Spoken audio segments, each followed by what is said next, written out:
आज हम स्टार्ट करेंगे हीटरोट्रॉपिक न्यूट्रिशन। लास्ट टाइम हमने सिग्निफिकेंट ऑफ फोटोसिंथेसिस तक पूरा चैप्टर हमारा इतना कंप्लीट कर लिया था और आज हम पढ़ेंगे हीटरोट्रॉपिक न्यूट्रिशन। अब हीटरोट्रॉपिक न्यूट्रिशन क्या होता है? एक ऐसा मोड ऑफ न्यूट्रिशन होता है जिसमें कोई भी ऑर्गेनिज्म डायरेक्टली और इनडायरेक्टली ग्रीन प्लांट्स पे डिपेंडेंट रहता है अपने फूड के लिए। अब the mode of nutrition in which an organism takes food from another organism is called heterotrophic nutrition. heterotrophic nutrition में कोई सा भी प्लांट या ऑर्गेनिज्म होता है वो किसी दूसरे ऑर्गेनिज्म पे डिपेंड रहता है अपने फूड के लिए। वो अपना खाना खुद नहीं बनाता है, जैसे ऑटोट्रॉफ्स बनाते हैं ना, वैसे वो अपना खाना खुद नहीं बनाता है। organisms other than green plants are blue-green algae follow heterotrophic mode of nutrition. मतलब जो ग्रीन प्लांट्स नहीं रहते, जो प्लांट्स ग्रीन नहीं रहते हैं और ब्लू ग्रीन एल्गे जो रहते हैं उनको छोड़ के सब ऑटोट्रॉफ्स होते हैं। तो ये जो ग्रीन प्लांट्स जो नहीं होते हैं ग्रीन कलर के और जो ब्लू ग्रीन कलर वाली एल्गी होती है वो हेटरोट्रॉपिक मोड ऑफ न्यूट्रिशन होता है उनका। Heterotrophic plants are four types के हेटरोट्रॉपिक प्लांट्स होते हैं: पैरासाइटिक, इंसेक्टिवरस, सेप्रोफाइटिक और सिम्बायोटिक। चार तरीके के हीटरोट्रॉपिक प्लांट्स होते हैं। क्या क्या होते हैं? पैरासाइटिक, इंसेक्टिवरस, सेप्रोफाइटिक और सिम्बायोटिक। ये चार तरीके के हीटरोट्रॉपिक प्लांट्स होते हैं। अब सबसे पहला है पैरासिटिक प्लांट्स। पैरासिटिक प्लांट्स क्या होते हैं? पैरासिटिक प्लांट लिव्स ऑन और inside another living plant. It obtains nutrient from other plants which is called the host. Parasitic plants are unable to make their own food and thus rely on other organisms for nutrients. Parasitic plants ऐसे plants होते हैं जो किसी दूसरे plants के ऊपर रहते हैं और अपना खाना उसी में से निकालते हैं, या तो उसके ऊपर रहते हैं या उसके अंदर रहते हैं। और जिस प्लांट पे वो रहते हैं उस प्लांट को हम बोलते हैं होस्ट। जिस प्लांट पे वो रहते हैं उसको हम होस्ट बोलते हैं और वो अपना पूरा खाना और जो भी न्यूट्रिशन रहता है वो उसी प्लांट्स, उसी होस्ट से लेते हैं, या तो उसके ऊपर रहते हैं या उसके अंदर रहते हैं। As mistletoe grows on a tree and uses its roots to invade a tree's bark, which allows mistletoe to absorb the tree's nutrients. Sometimes mistletoe can harm a tree and cause deformities in a tree's branch, but usually it doesn't kill its host. If the host dies, the mistletoe dies. एक plant रहता है जिसको हम कहते हैं मिस्टलटो, जो कि अमरबेल भी कह सकते हैं उसे, जो कि प्लांट पे उगता है, किसी भी प्लांट पे, किसी भी ट्री पे उगता है और उसी में से वो अपना खाना निकालता है। वो ट्रीज़ के न्यूट्रिएंट्स को अब्जॉर्ब कर लेता है, अब्जॉर्ब ट्रीज़ न्यूट्रिएंट्स। और समटाइम्स वो प्लांट को हार्म भी कर सकता है। वो प्लांट को हार्म करता है यानी नुकसान पहुंचाता है, पर कभी उसको मारता नहीं है। मतलब वो उसको अंदर से खोखला कर देता है पर कभी उसको मारता नहीं, क्योंकि अगर वो प्लांट मर जाएगा तो मिस्टलटो भी मर जाएगा। इसलिए वो कभी उस प्लांट को नहीं मारता। वो भले उसको नुकसान पहुंचा देता है पर वो कभी उसको मारता नहीं है। Mistletoe produces its food by photosynthesis and is able to live on its own. Although it is mostly found in trees, it is common for mistletoe plants to grow on the top of the another mistletoe plant. अब mistletoe plant भी अपना खाना खुद बना सकता है, but फिर भी वो किसी दूसरे ट्री पर डिपेंड रहता है। और ऐसा भी है कि वो फोटोसिंथेसिस के थ्रू अपना खाना भी बना लेता है। पर ये तो बहुत ही कॉमन है कि एक मिस्टलटो दूसरे मिस्टलटो पर भी रह सकता है। जैसे एक मिस्टलटो दूसरे ट्री पर रह सकता है, वैसे ही मिस्टलटो दूसरे मिस्टलटो पे भी रह सकता है। द डोडर और cuscuta has no leaves. Cuscuta या डोडर, कस्कटा को हम कहते हैं अमलबेर, मिस्टलटो को नहीं कहते हैं। डोडर और कस्कटा हैज़ नो लीव्स, जिसमें कोई लीव्स नहीं रहती है, and it only has roots in very beginning of its life. यानी जो अमरवेल रहती है वो सिर्फ उसकी मतलब स्टार्टिंग में, उसकी लाइफ की स्टार्टिंग में उसमें सिर्फ रूट्स रहती, कोई लीव्स नहीं रहती हैं. This plant grows from seed and sprouts from the ground like any other plants. It immediately reaches its stem looking for a host plant to latch onto. क्या होता है? ये प्लांट एक सीड से ग्रो करता है, सीड या sprout कुछ भी होता है, उसमें से वो ग्रो करता है और मतलब जैसे दूसरे प्लांट्स ग्रो करते हैं वो वैसे ही ग्रो करता है। और वो क्या करता है, जल्दी से उसकी स्टेम्स बना लेता है ताकि वो किसी भी होस्ट प्लांट को पकड़ सके और उसके ऊपर चिपक जाए। लैच यानी चिपकना. The dodder seedling can survive for about 10 days if it doesn't attach to a host plant. In this time it dies. जो डोडर सीडलिंग होता है यानी जो छोटा सा प्लांट निकलता है उसमें से, वो सिर्फ 10 दिन तक जिंदा रह पाता है, और अगर उस 10 दिन के बीच में उसको कोई होस्ट प्लांट नहीं मिलता है तो वो मर जाता है, क्योंकि वो अपना खाना खुद नहीं बना पाता ना, इसीलिए. Once the dodder seedling finds a host plant, it quickly twins itself around the plant's stem. किसी भी डोडर सीडलिंग को अगर प्लांट मिल जाता है तो वो उसके आसपास लपट जाता है पूरी तरीके से.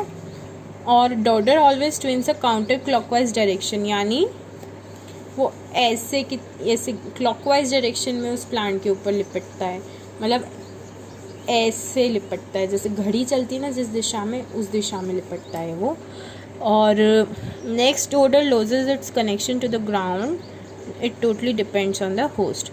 वो क्या करता है, लिपटता जाता है, तो क्या होता है कि जो ग्राउंड से रूट्स रहती है उसकी जुड़ी हुई, वो हट जाती है और वो टोटली किसी दूसरे प्लांट पे ही डिपेंड हो जाता है.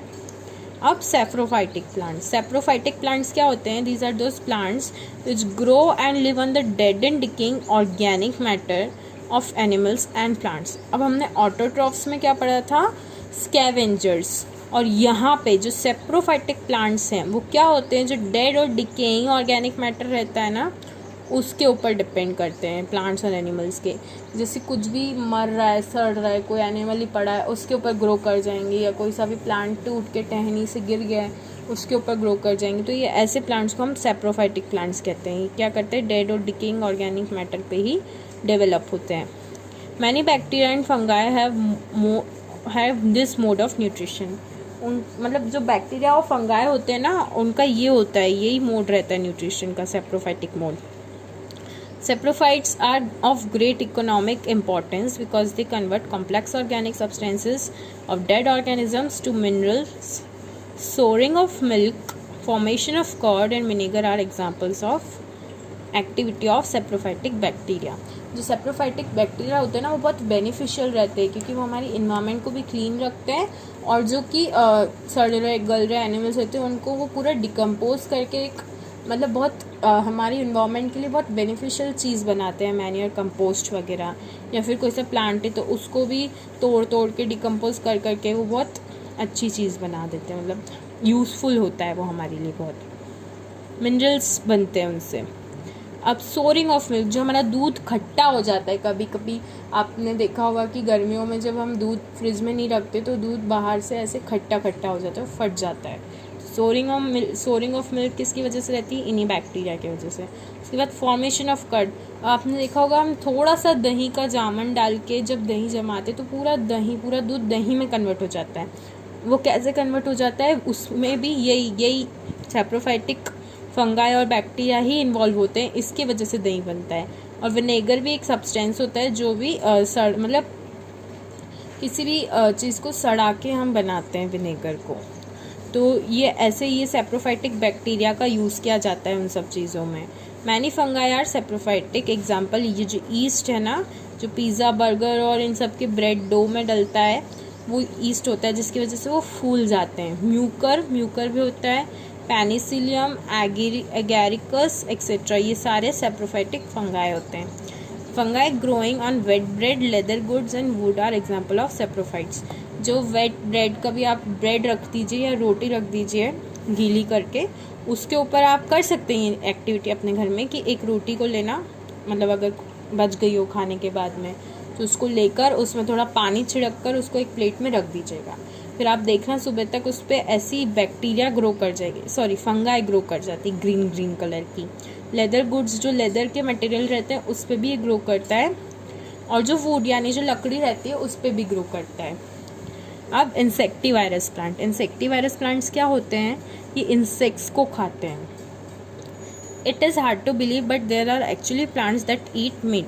ये ऐसे प्लांट्स होते हैं जो मीट खाते हैं. सोचो, कभी आपने सुना है कि कोई प्लांट मीट खा रहा है? मतलब एनिमल्स और ह्यूमंस का तो सुना है, बट प्लांट भी मीट खाते हैं.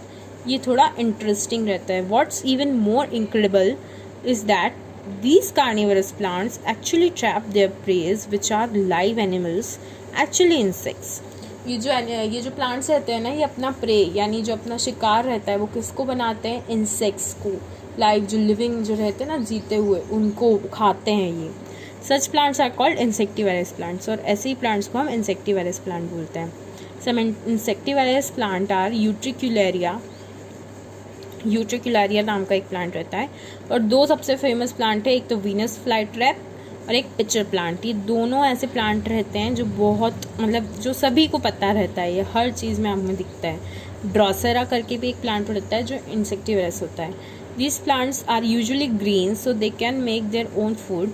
ये अपना खुद का खाना बना सकते हैं, बट उनको क्या है, preparing proteins, they can not gate nitrogen from the surroundings. पर नाइट्रोजन की जो बहुत ज़रूरत होती है ना प्लांट्स को, वो ये इन लोगों को नहीं मिल पाती। प्रोटीन्स बनाने के लिए नाइट्रोजन इन्हें नहीं मिल पाता है। The insects on which they feed fulfil there nitrogen requirement. और फिर जो इंसेक्ट्स खाते हैं वो उनकी नाइट्रोजन रिक्वायरमेंट को कंप्लीट कर देते हैं, और फिर इसलिए इनको खाना बनाने की ज़रूरत नहीं पड़ती है। Each of the non insectivorous plants uses some sort of trapping mechanism to catch its prey. जो भी इंसेक्टिवरस प्लांट्स होते हैं ना, जो हम जानते हैं, वो किसी तरीके का catching mechanism, trapping mechanism follow करते हैं, जिसकी वजह से वो अपना शिकार को कैच कर पाते हैं। In a pitcher plant the leaves are modified in the shape of a pitcher. Pitcher plant में लीव्स का शेप पिक्चर के टाइप रहता है, तो वो ऐसे करके जो पिच संभालता है ना, आपने देखा होगा जो क्रिकेट में पीछे पिचिंग करता है, वो कैसे कैच लेता है, वैसे इंसेक्टिवरस प्लांट जो पिक्चर प्लांट रहता है वो भी ऐसे करके अपना कैच लेता है, कोई भी प्रे होगा उसका वो। With the top of the leaf forming a lid to open और क्लोज डाउन द पिक्चर।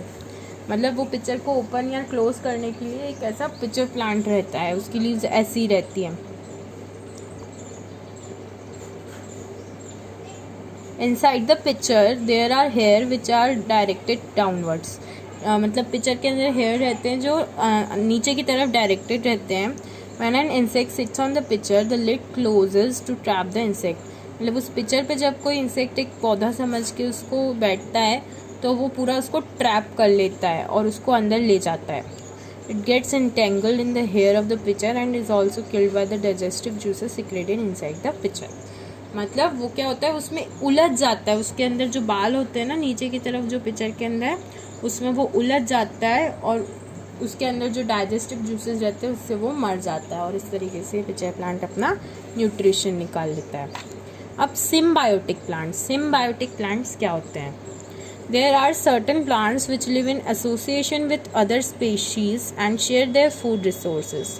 मतलब कुछ ऐसे तरीके के प्लांट्स जो दूसरे स्पीशीज़ के साथ फ्रेंडशिप करके अपने शेयरिंग करते हैं, उनको सिम्बायोटिक प्लांट्स कहते हैं।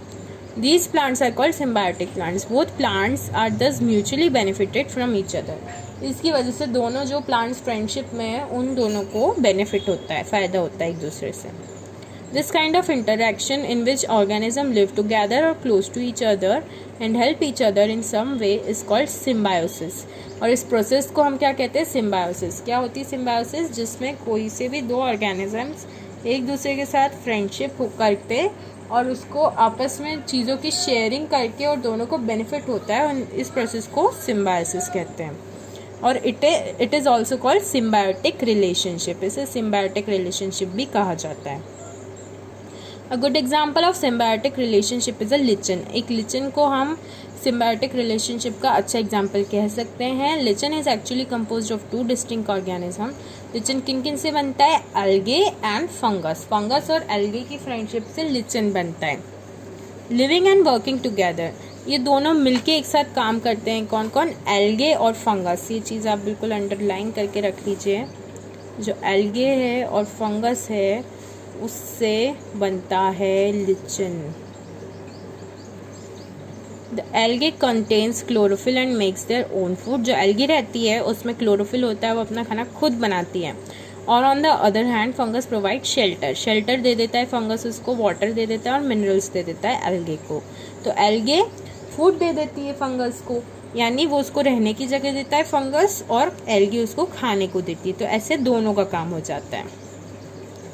अब ये how nutrients are replenished by soil, ये हम नेक्स्ट लेक्चर में पढ़ेंगे और उसके बाद हमारा चैप्टर ख़त्म हो जाएगा। ओके, कोई डाउट्स हो तो पूछ लीजिएगा। बाय।